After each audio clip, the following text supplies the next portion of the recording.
Let's bring out my guys in preview. Have a little full house backfield for a quick moment. He's from the Tape Never Lies Network, man, and good friend of the program. You can find him on. He's more of an IG guy. IG. So you find him on Instagram at Phil_Toshin. Let's bring him out. The draft doctor himself, Phil Toshin. Phil, what's up, Papa? How are you? Bambolayo, bamboleo. Look at Shawn looks like he's playing the bongos for the The gypsy Cuban. king. Either that or I'm hanging down in the Dominican Republic. Shawn, that was my next question. Can you get me one of those hats for my 10-year anniversary trip? I I need will. a hat. I need a hat. You want something like this? I got a guy. Don't try. I got a guy. Got a guy? I definitely want one. I got a What's up, guy. Kenneth? I'm gonna What's going on, romp Phil? down on the beach, put up the double deuces. I love the hat.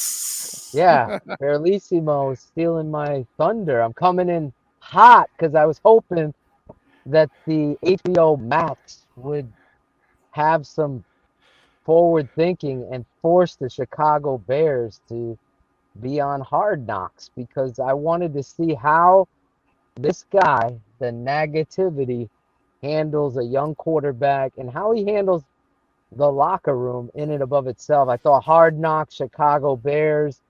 We've seen the freaking Cowboys. Come on. How many times we got to see the Cowboys do this dance?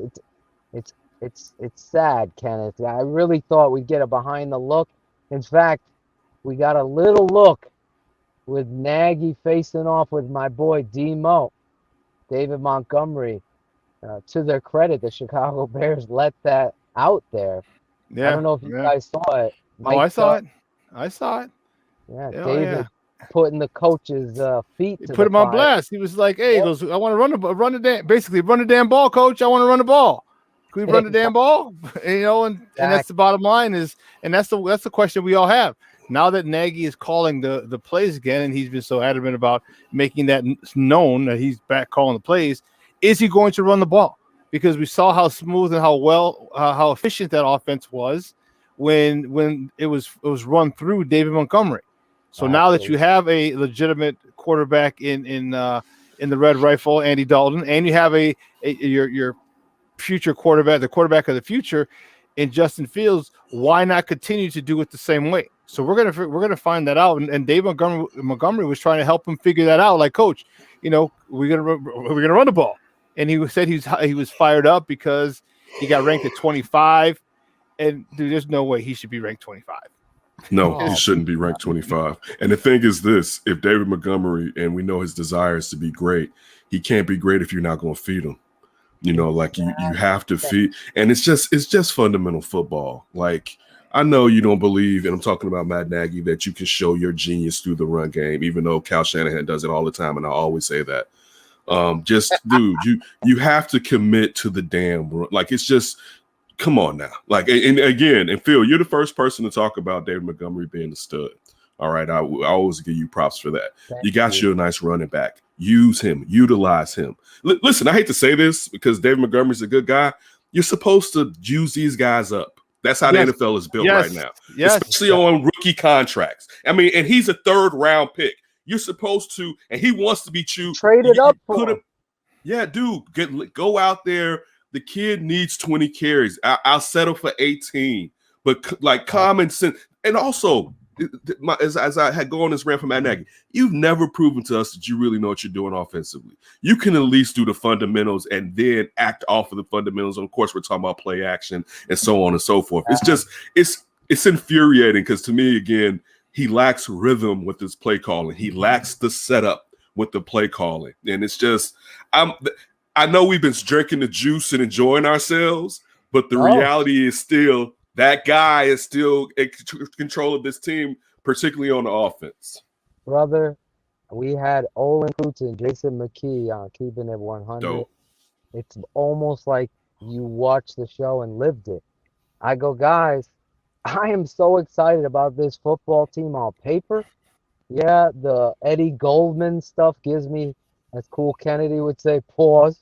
But Coach Nagy is that beacon out there. It's that glacier that the Titanic is going right at. He is the one dynamic. And Kenneth, I love you, man. I cannot wait to meet you guys in person because I'm all Definitely. about the Italian hugs and love and brotherhood. David Montgomery, all of us on the show.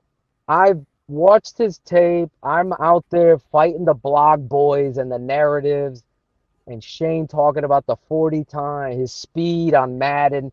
All of those things create a narrative. Matt Nagy is responsible for that narrative because he can't figure out his identity was number 32 all along, all along. Mhm. And, I can't blame Pace. Pace identified that kid, traded up, got him, and he is outstanding at everything he does. In fact, when they were knocking him on the speed, he's the number one back in the league with 50 plus yards. So runs, so last season. So give this guy the football. To Kenneth's point, I brought up Olin and Jason. Olin said it. There's no counter. There's no setup to what it is you do.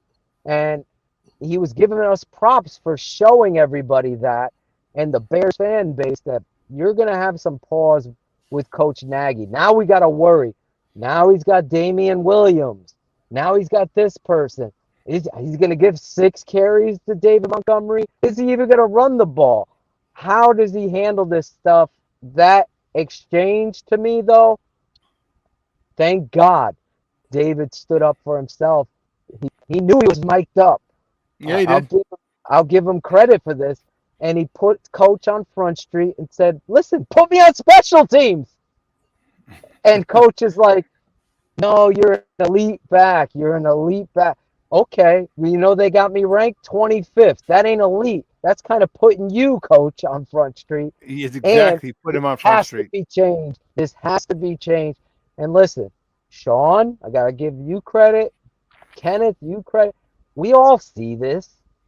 And granted, I'm busting my ass to show it truthfully to help this football team win. Now, Nagy, you have the ball. And there's no better friend to a quarterback than a run game. Everyone says a tight end, a good tight end. I always say no. The run game is the most important thing to a friend.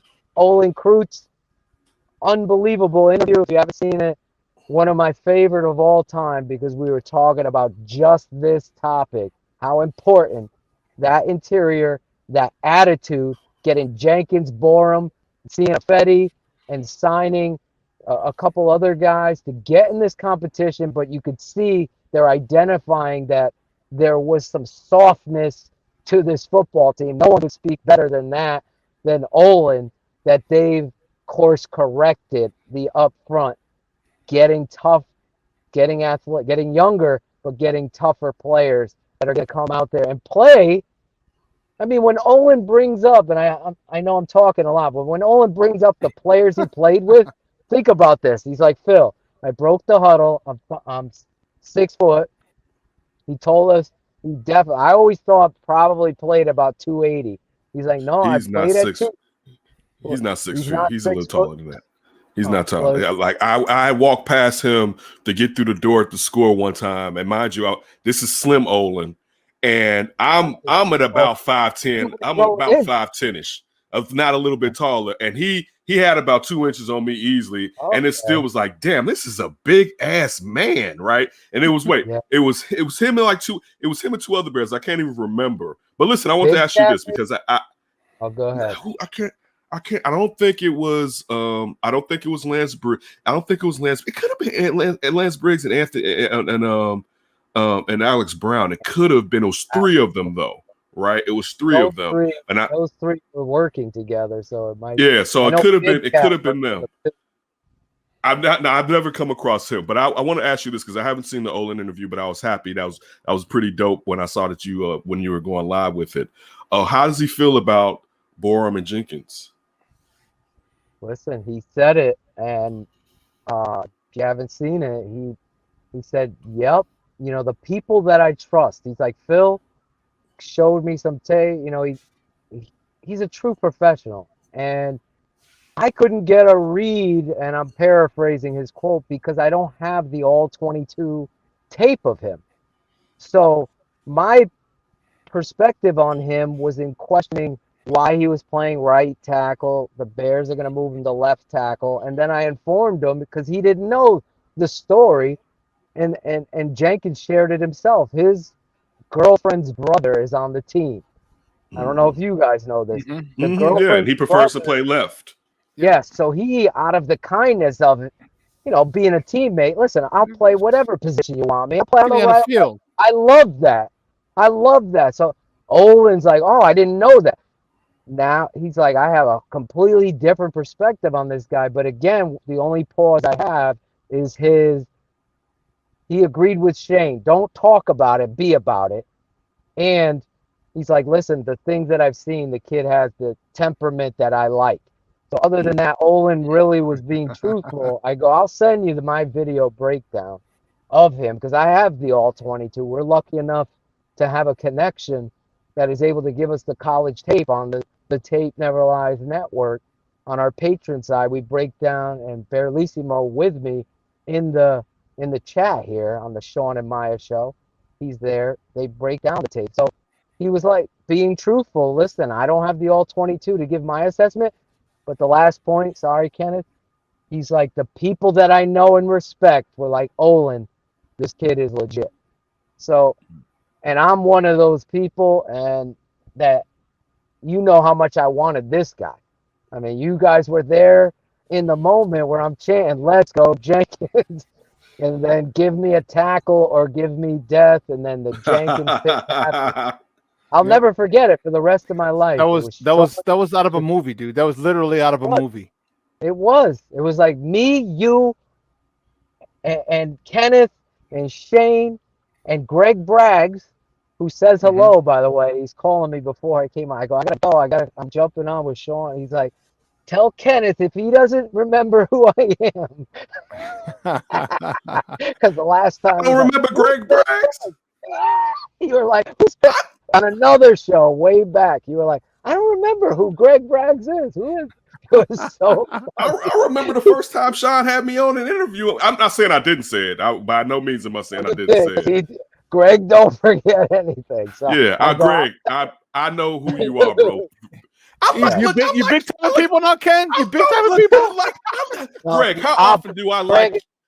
Wait, how often do I like your photos on social media, Greg? Exactly. You know I know who you... I like your stuff. I know I give you a good ratio of likes when you be around Wrigley Field and stuff like that. I know who you are now. You know you get likes from me now. I know. I'm big time I'm people the now. messenger. No. Yeah. Kenneth is the first. I got to say this. Kenneth, Shawn, I was talking to somebody earlier, and there are people that are hoity-toity in the media that stick their noses up and won't give you the time of day. Kenneth Davis is the furthest thing from that. He's one of the most true, honest to goodness. You are cheering for those guys. I've been around a lot of people you think are friends, but behind your back, they're like, I hope this guy, gets it, whatever. That's not Kenneth. That's not you, Kenneth. That's not Shawn. I have so much respect for these two guys on this show, and that's why that moment with all of us for the Jenkins pick, I'll never forget it. So if Jenkins becomes a Hall of Famer, hopefully, and just a dominant football player, I'll always have that memory on our network with you guys, that moment. Definitely. And I'm sure you guys will never forget it too, because at the end of the day, at our core, like Olin said, it was another question I have for him. Like, there's some players that they get off a team, and Shawn knows this, and they're like, I could give two fucks about the Bears. Olin ain't wired like that. It bothers him to see them lose or see them doing dumb shit. That's why I'll say this on the show. He's my choice. If all of this goes kaplutz, he's my choice to put up at the front football head of operations, and he decides who the GM is, and he's involved with who the GM and him decide should be the head coach of the Bears. Because there's nobody that I feel like is more qualified, because they love it, they understand the importance of it, and they will do the right thing because they know the game of football. Because, and I'm quoting him now, there's so many decisions that they've made that I could have said, like, what the fuck are you doing? And that's his quote.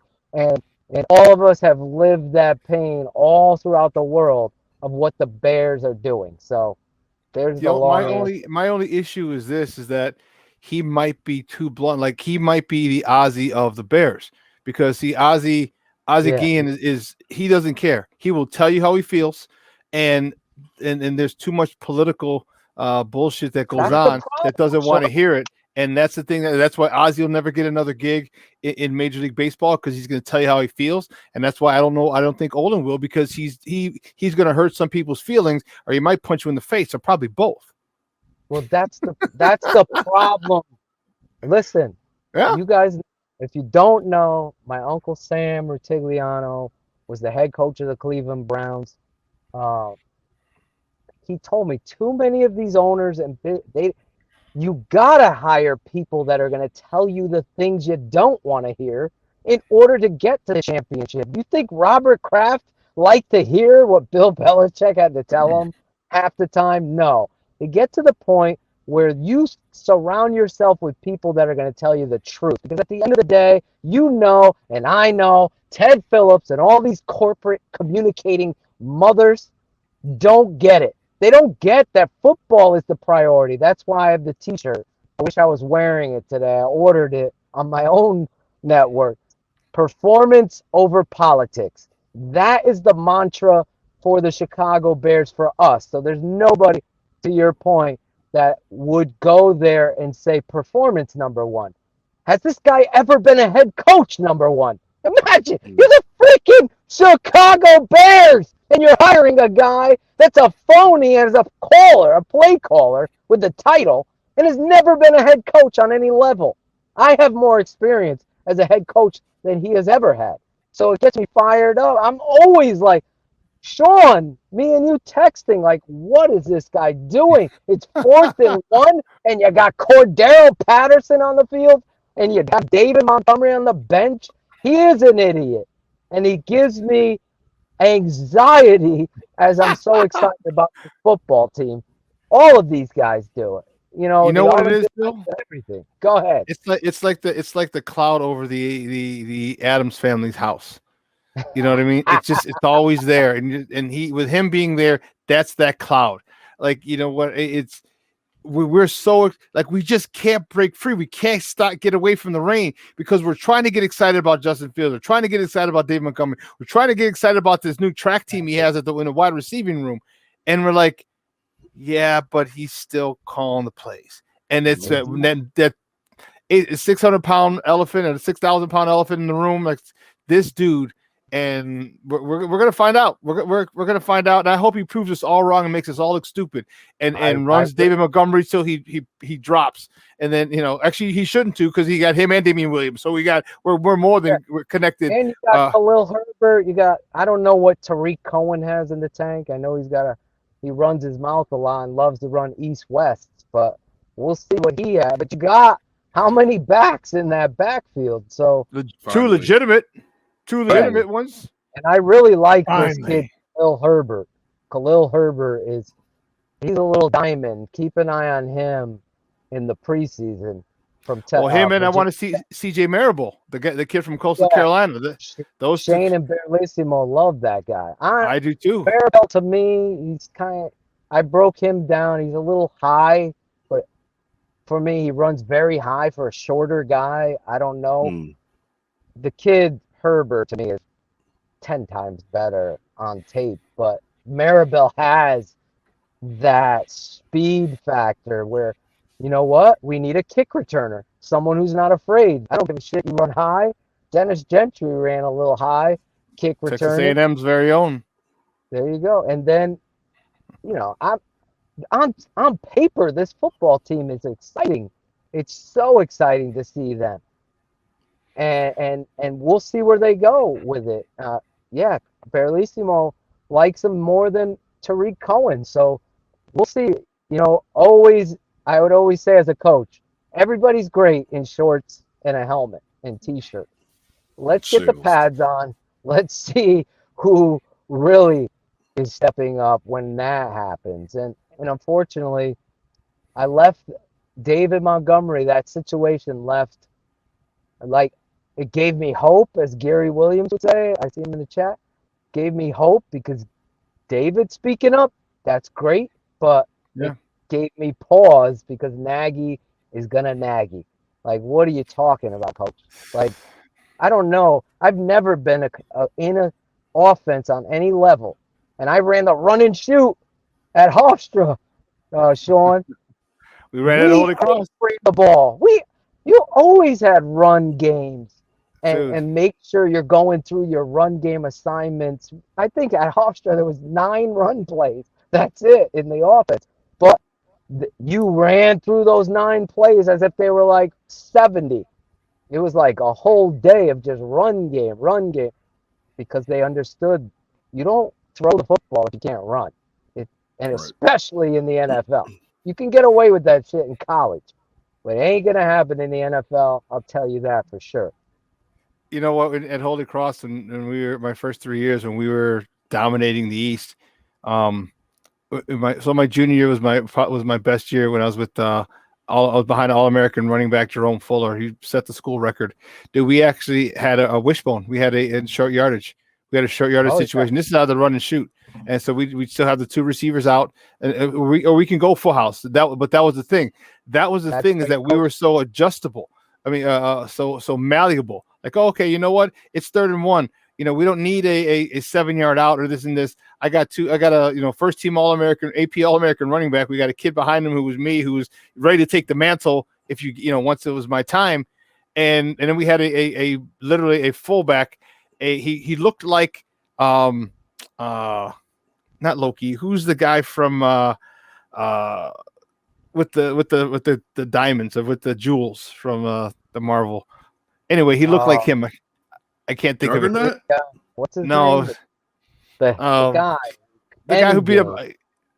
Yeah, Thanos. Thanos. He looked like Scott Wykander was his name. He looked like Thanos, and he was SpongeBob SquarePants. He was a guard with a head start. That's what he was. He was a guard with a head start. Basically, any fullback from Nebraska. That's what he was. Basically, just shorter. That's why he didn't go big, just shorter.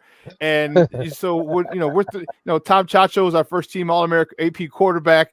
Dude, he's breaking. He had 5,000 something yards, and I can't believe how many touchdowns and this. But you know what? When it got down to 3rd and 1 or 4th and 1 or 3rd and 3, guess what? We ran a wishbone, and we had so many different plays off of that. And you had no idea. We had lead, we had counter, we had ISO, a whole bunch of different things like that. And why? Because our offensive coordinator, actually he's the offensive coordinator. He's Clyde Christensen. He was with the Indianapolis Colts for a long time. Great offensive coordinator. Yeah, Coach Clyde. He's from North Carolina. He should talk like this. Coach Clyde Christensen, and his roommate in first year of college in North Carolina was Lawrence Taylor. Because he was a crazy man. That's some stories about him. Hey, Ken, I know you got to go, Papa. Thank you so much I appreciate it. Enjoy it. Get a little Rona-licious this weekend. It's going to be fun out there. I'm dodging this Rona hard, man. But yeah, I may just be around the house enjoying a little bit of the weather till it starts to get too hot. And I know you like that. But you two, Phil and Shawn, you all have a great weekend.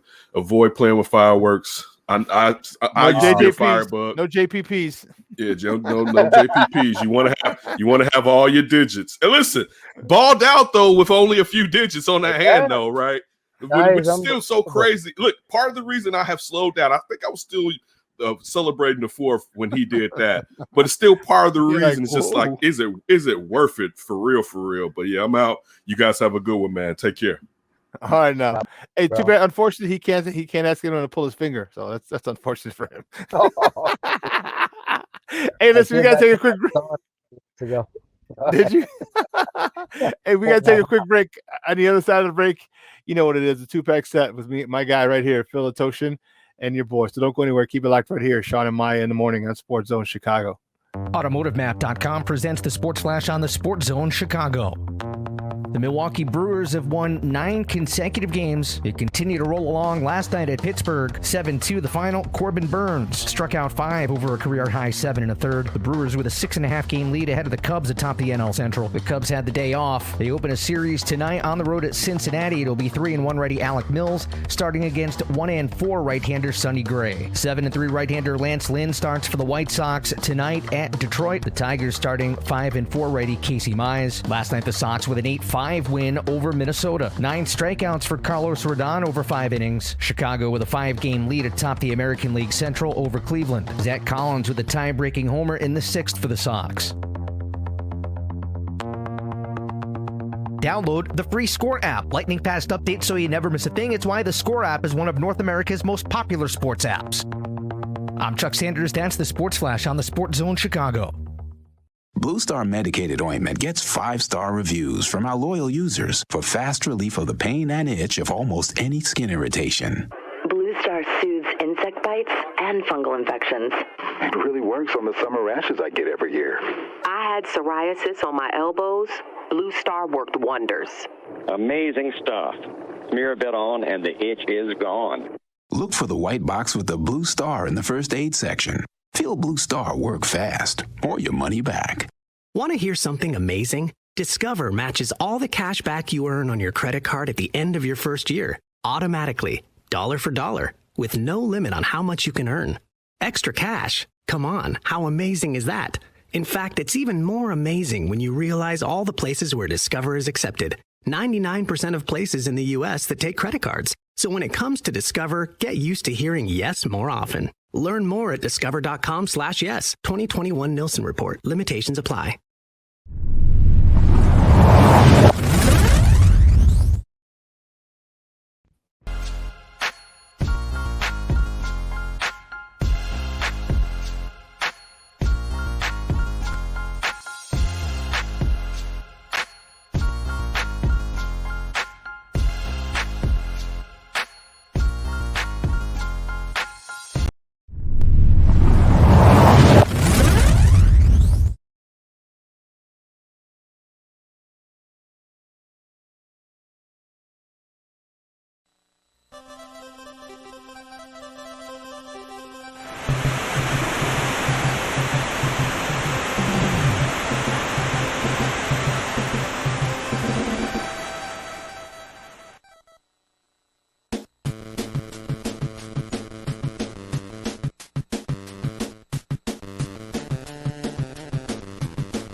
Shit goes downhill. You would think guys would fucking pick up their game. And they're not going to have a $39 million cap hit for a guy who's not there.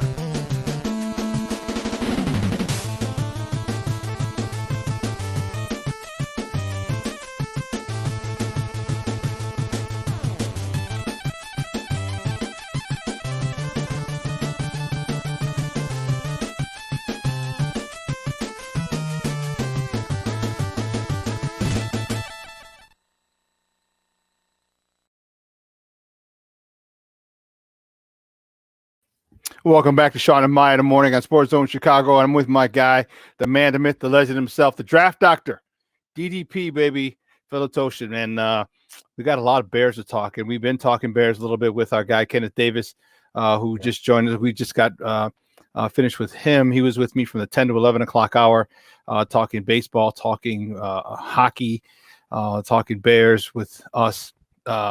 Big shout out to Ken coming on and talking with us. But I'm with my guy here, and we have some more Bears to talk. And you know what? I'm fired up, dude. I get so excited because this summer my White Sox are doing good. The Cubs suck. And there's all that's good in the world right about now.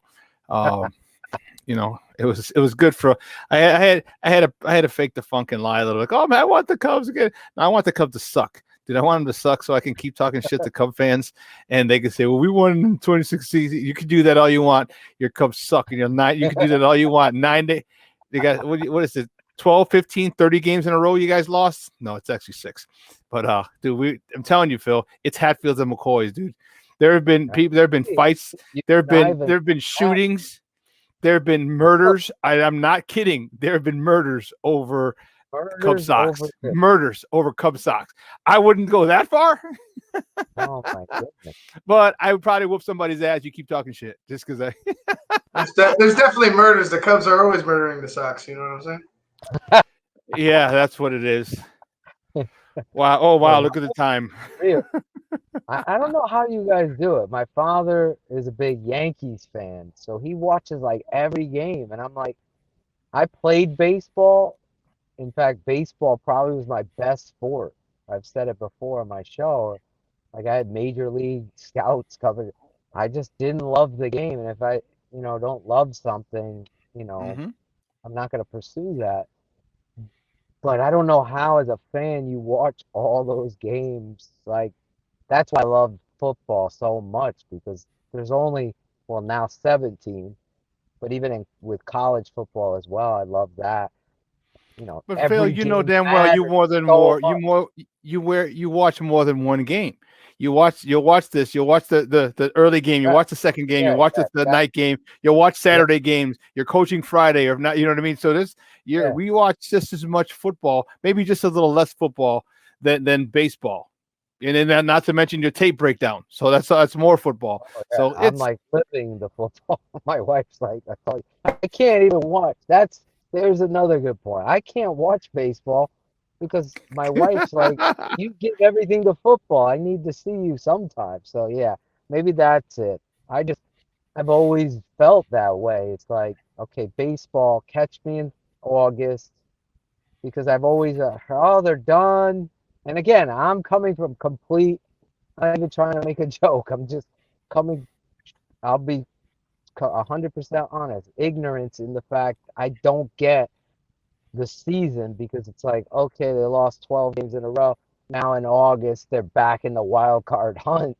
And it's like, wait a second, that doesn't happen in football. So I get it. I guess. It did. Last year we lost 6 in a row and made the playoffs. There you go. There you go. See? Oh, the Bears. Yeah, the Bears. Yeah. That's true. And it saved Nagy's job. So yeah. I kind of ran right into that one.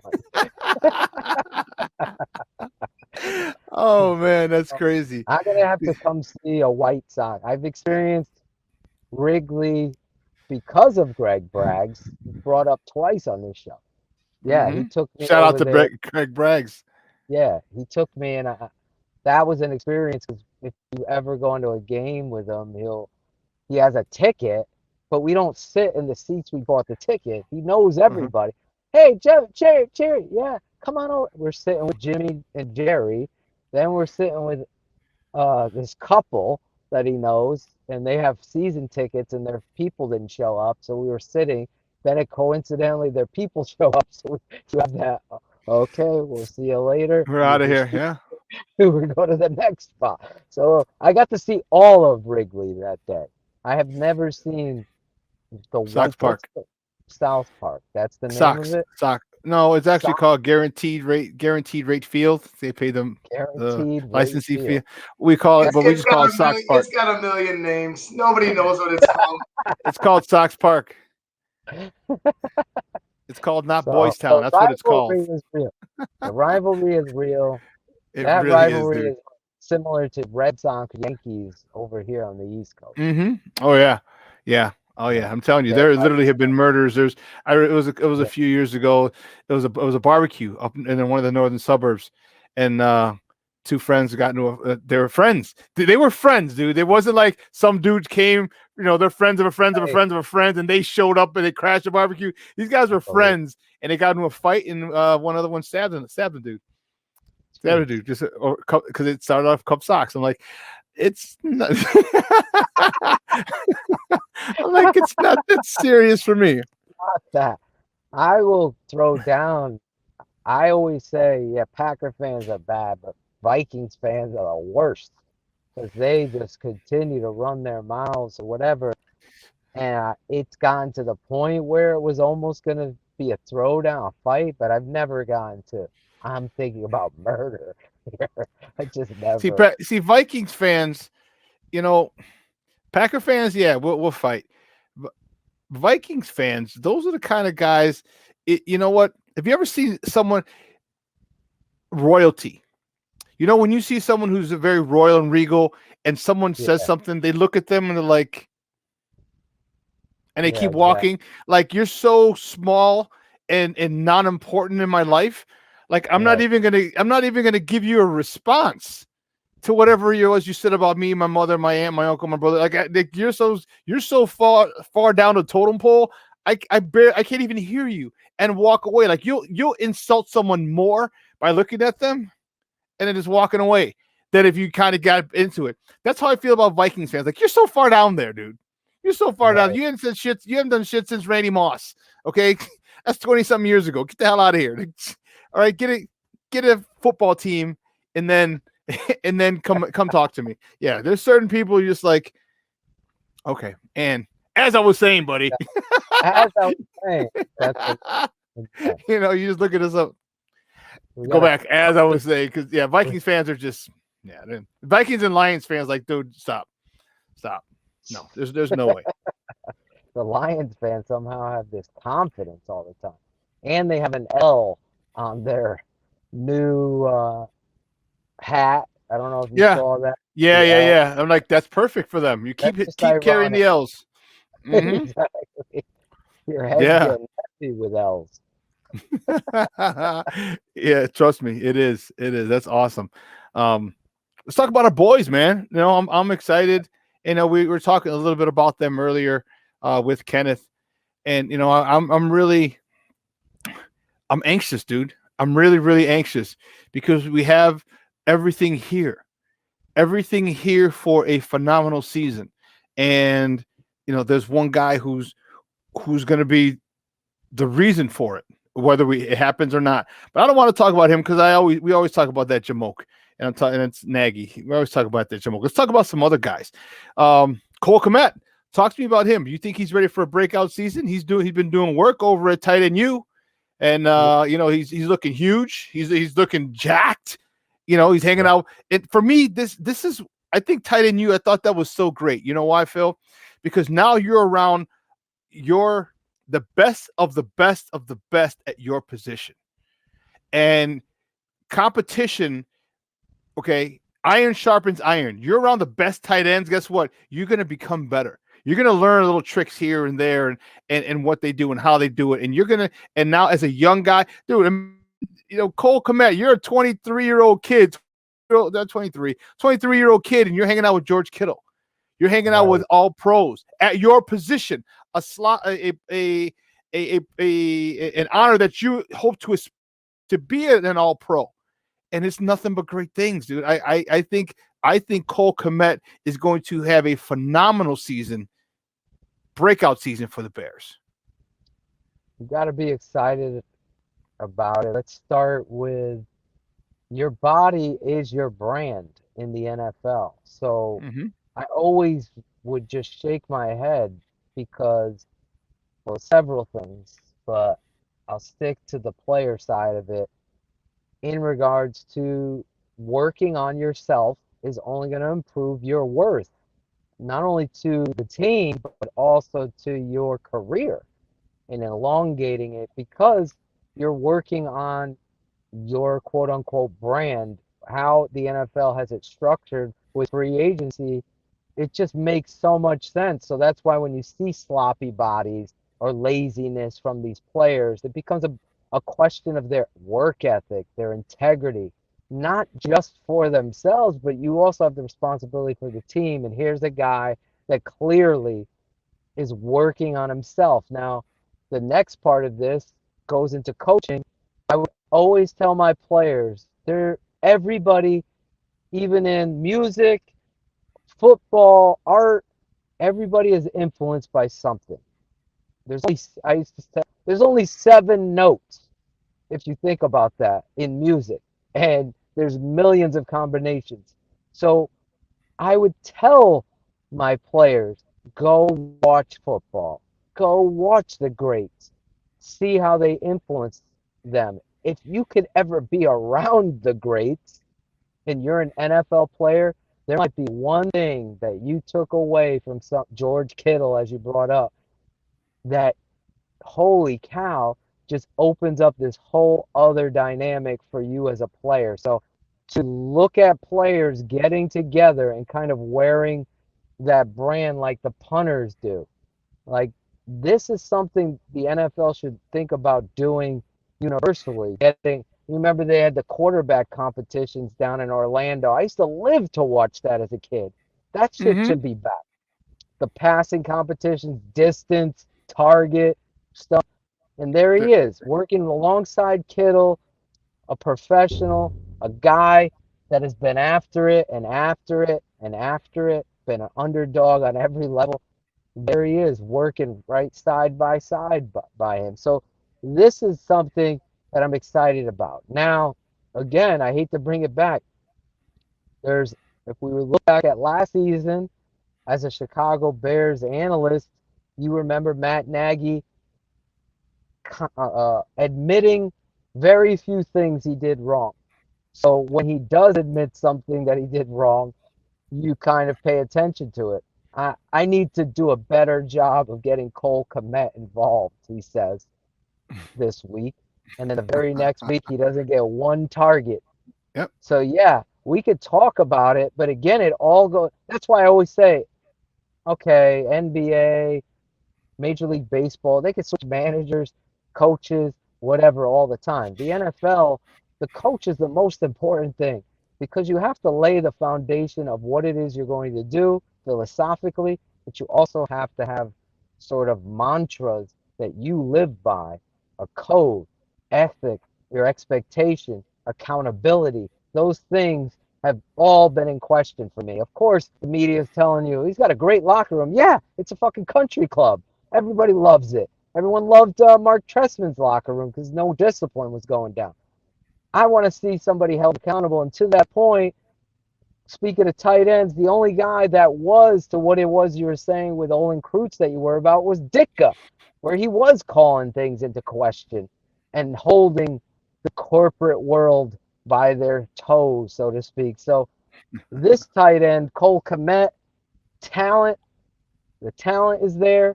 Now you're seeing the work ethic building on his body, getting, his relationship with Jimmy Graham, someone he idolized. I heard Jimmy talking about him. So This is something that I want to see play out definitely in the preseason. Hopefully Nagy has learned from bubble wrap gate of 2018, that summer 2019. Hopefully he understands you got to get Cole Kmet out there and let him work and start getting live reps, because it's one thing to do it in practice. It's another thing to do it in the games. I think there's so much potential. When he was targeted, he made some plays. So let's see how this goes. But I am excited about him. Guys, we're joined by the draft doctor himself, Phil Toshin from the Tape Never Lies Network, talking some Bears football right here on Shawn and Maya in the morning on Sports Zone Chicago. I really, I love it. I love it. I love it. I love it. I love this kid. He seems there's a little bit of an asshole in him, and I like that. And you got to have there's an edge. There's and he's the more he gets, the more he has success. Because I was going to say the more he gets confidence, but you only get confidence if you have success. The more success he has, you're going to see a bigger, kind of like a mean son of a bitch as a tight end. Like he'll, if it's him and going out of bounds, and there's a couple guys coming, he's going to target like what I used to do.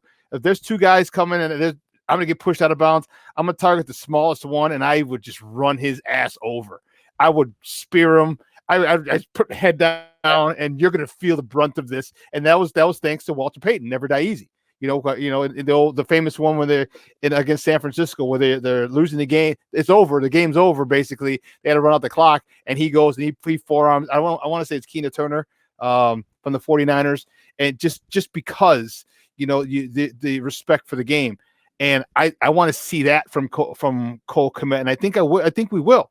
It just is as he gains more confidence, you start to get a little nasty. You start to realize that first of all, he's got to get to the point where I belong here. And I think he was able to get that last year. Now he says, now not only do I belong here, but I can excel here. And then once I can excel here, now I can be a superstar here. And that's where, some people fall short, maybe star, superstar, but you got to get that success. You got to get that confidence. And I think he's ready to have a breakout year. And just think of the things that Nagy can do. Okay. If you run the ball and then you have Bird and then you have Allen Robinson, then you have Darnell Mooney, and then you have who's the other speedster they just signed? Marquise Goodwin.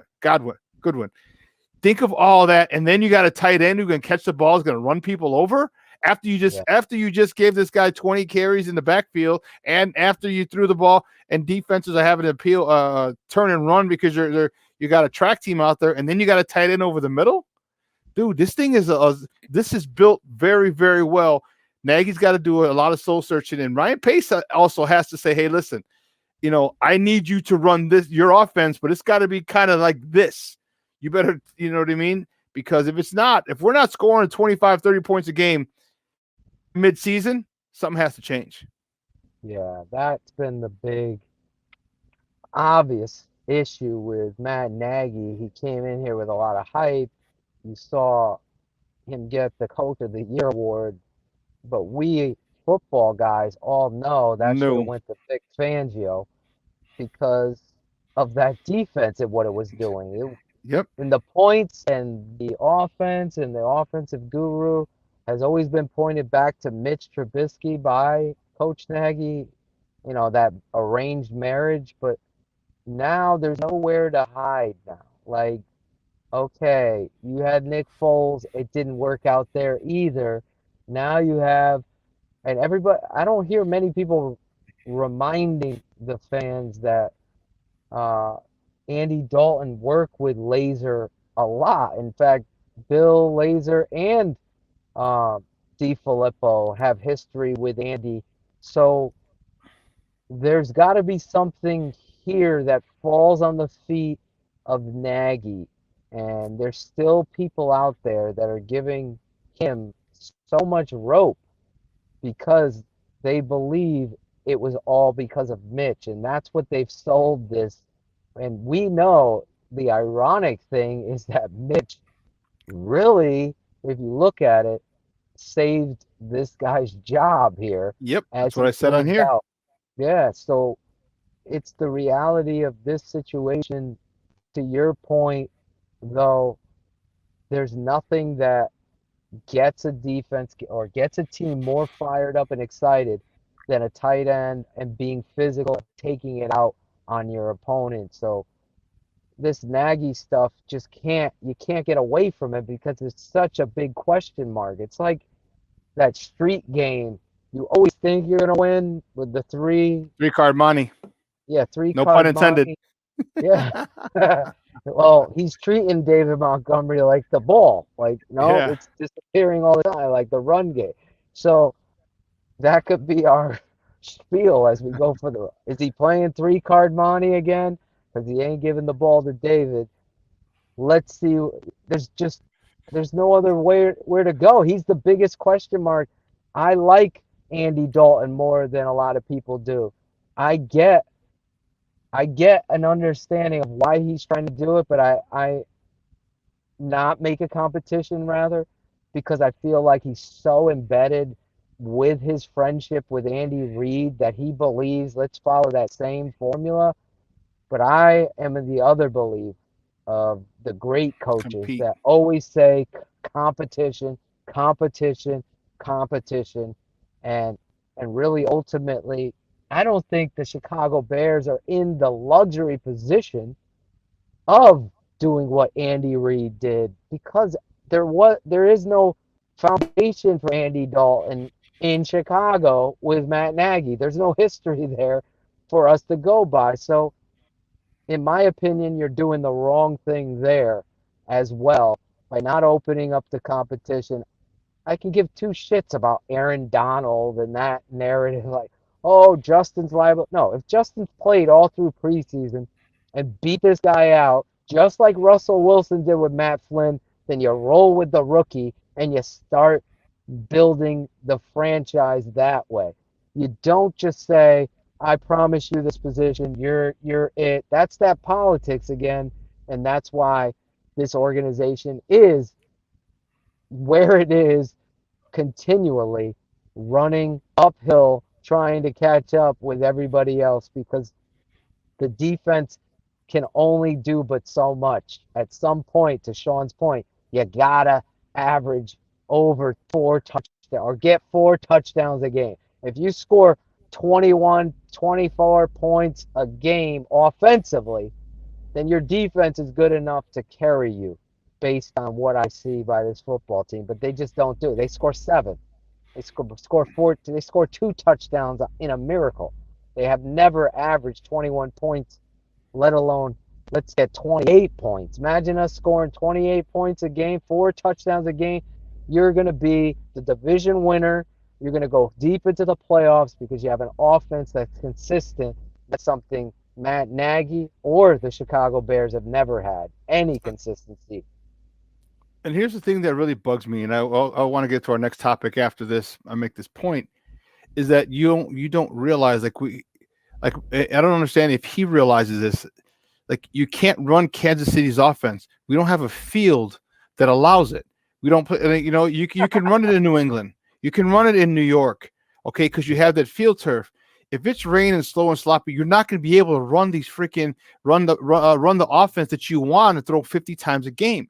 Okay, I understand that that's what you came from, but you don't have the field to do that. If it's muddy and sloppy, you can't. The timing's off. That literally kills speed from your. And so that's why when we played teams who are really fast, it didn't matter what level, and it was raining. We're like, oh great, now we just level the playing field. Yeah, pun intended. And so you have to understand that, yeah, it might work initially and when the weather's warm, but what happens when that weather gets cold? What happens when it starts snowing and raining and all this, and it gets slop and it's mud? Because we've seen it plenty of times at Soldier Field, due to natural grass. That's going to be an issue as well. So you're going to ask this quarterback, Andy Dalton, to throw a mud-laced ball or a heavy, wet ball, okay, when you receive. But now you got to get his mudder was a mudder. I love it. And but now you're going to try and get him to the receivers. So you talk about the timing, because this offense is going to be all about timing now. If you're passing it, now the timing's going to be off because all you have to do is get a good jam on a guy, stop his momentum, and now he's got to restart in the mud. Come on, man, it just doesn't make sense for what we're doing. If we have field turf, that's another issue.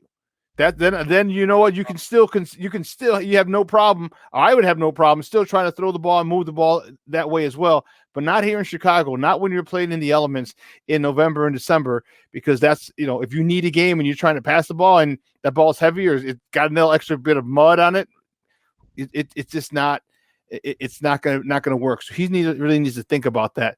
That's a great call, Barlissimo. Man, too bad imagine if we ever scored 30 points in 4 consecutive games and take away that play calling from that dude. That would never happen here. No, not at all. You got the hot hand at quarterback, Josh McCown, and you see all engines are going, and then you replace him.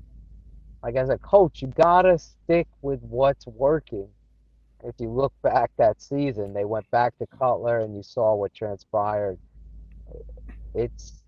You can't do that as a coach either. All right, he's doing it. Like, he allowed his pride because it became a known thing. If you remember, no, you guys aren't going to hear.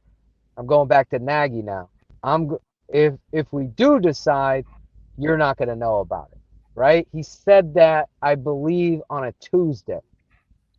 Wednesday morning, Matt Nagy or the Chicago Bears have announced Matt Nagy because he got caught all heat because it looked so ridiculous, and they did the right thing and announced the truth, and then it was known. So then, to Barlissimo's point, now you saw the offense is cooking.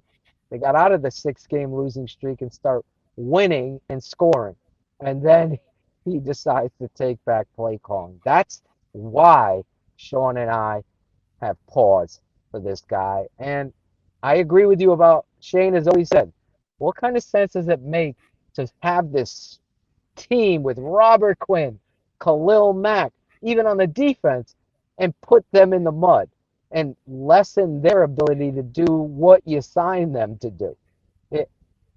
Forget about the offensive side, as Shawn broke it down, but you have this defense that's built for speed, and you slow them down with your shitty field, and you could put downfield turf and not spend all this money replacing it all the time. I totally agree with you. It's like it's a new era.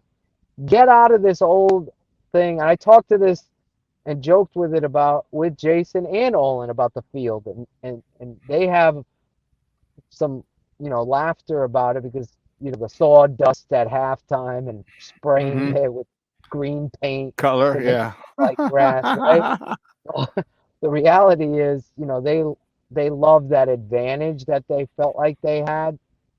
But again, he was on a team, and I said this to him, that identify. Lovey at least said, "We're getting off the built bus for that run. type of field." Yeah. We're going to run the ball. Now you're trying to throw the ball. You gotta do something. And to Shawn's point, as a coach, as my father, as Ivan joked, there is something special about a mudder back, guy that's good in the mud. Freaking Jerome Bettis was a mudder, and he was great everywhere. But God forbid it's raining that day or snowy and wet, Jerome Bettis is going to kill you that day because he just had that innate balance and ability to run in the mud and the snow. And there's a bunch more, but the reality is it affects your game plan. It affected me as a head coach on the freshman level. Oh, my team was built on misdirection and speed. Now it's raining. I got to course correct and really change up some of my personnel to attack the defense with the conditions. And we don't see that here in Chicago. We don't see that kind of stuff. That is like you step back. How many times, Shawn, have you said real quick, wow, our coach really outcoached them today? I can't remember when I left. I've gone to watch an opponent and said, wow, the Colts, Frank Reich outcoached the shit out of Matt Nagy. I've come away saying that many a times against the Bears, but I cannot remember the last coach that I say, wow, this guy outcoached whoever the opponent was, and that's why we won the game. It's just the truth. Yeah. Last question before we let you go, buddy. Yeah. And I know we're coming on time. Roquan Smith, how big of a year do you think he has? I think he's going to be phenomenal this year because it's the perfect storm. He's there when everybody else wasn't. You see, again, he's on the mic'd up thing as well, and you see the confidence. You hear it. Yes. Yeah, you hear it. You and I both know. First year, jitters. Get to know. Second year, you're kind of feeling your way, but you're showing how much talent you have. Third year, you're kind of in the flux of it. Fourth year, this is my fucking team. I know what this is, and that's what you're hearing. And paydays in the air. And I don't care who you are, what you are. You saw it so many times when you're in a contract year and it's a collision sport. You want some security with your family, and granted, he's already got millions from his rookie deal, but you're talking about a second deal is possibly multi-millions he could be getting, and I just think it's the perfect storm. Talent is unreal. Shawn Desai coming in, is he gonna be like Vic Fangio and use that interior middle linebacker like Patrick Willis, going after those fucking quarterbacks on those dog blitzes, delayed zones? If you don't, you're stupid. Pagano dropped the ball so many times because this kid's ability to get from A to B gap or cross dog it and go from the left side over to right side B. Oh my God, it's unbelievable how quick he is. And then ultimately his ability in coverage. And you heard him, like you said, you hear his confidence. Yeah, it's awesome. Hey, Phil. Yeah, me too, dude. I'm really fired up about that dude, bro. Hey, listen, thank you so much. I appreciate it. Love having you on, dude. Man. Any big plans this weekend? Yeah, X's with the O's tomorrow. We're going to be breaking down Bilal Nichols and Mario Edwards. We're going to be breaking down the tape. Me, my father, and Barlissimo in the chat tomorrow morning on the patron side. So you can go over to www.thetapeneverlies.com, become a patron. Got so many exciting things, especially with what I call the paint that the Chicago Bears are going to be supplying us now. We're not going to be looking at the old paint from last season. We're going to be breaking down preseason games, what rookies stood out, what the offensive line looked like. Every preseason game, we're going to be breaking it down live for the patrons. If you're a patron, you'll be able to watch the game with us as we break it down and do our stuff. So get over there, subscribe. We'll be doing that this weekend. And really, it's going to be shitty here in Connecticut, Shawn. Maybe it was like 110 the last couple of days. What happened? Yeah, it's raining. It's raining. It's going to be raining all weekend. Apparently, my wife's telling me because I had big plans. I was going to take the boys to the amusement park Saturday. I was going to do this. Now, I hate the rain in the summer. So Monday looks good, but everything else looks down. So maybe we'll hit some movies.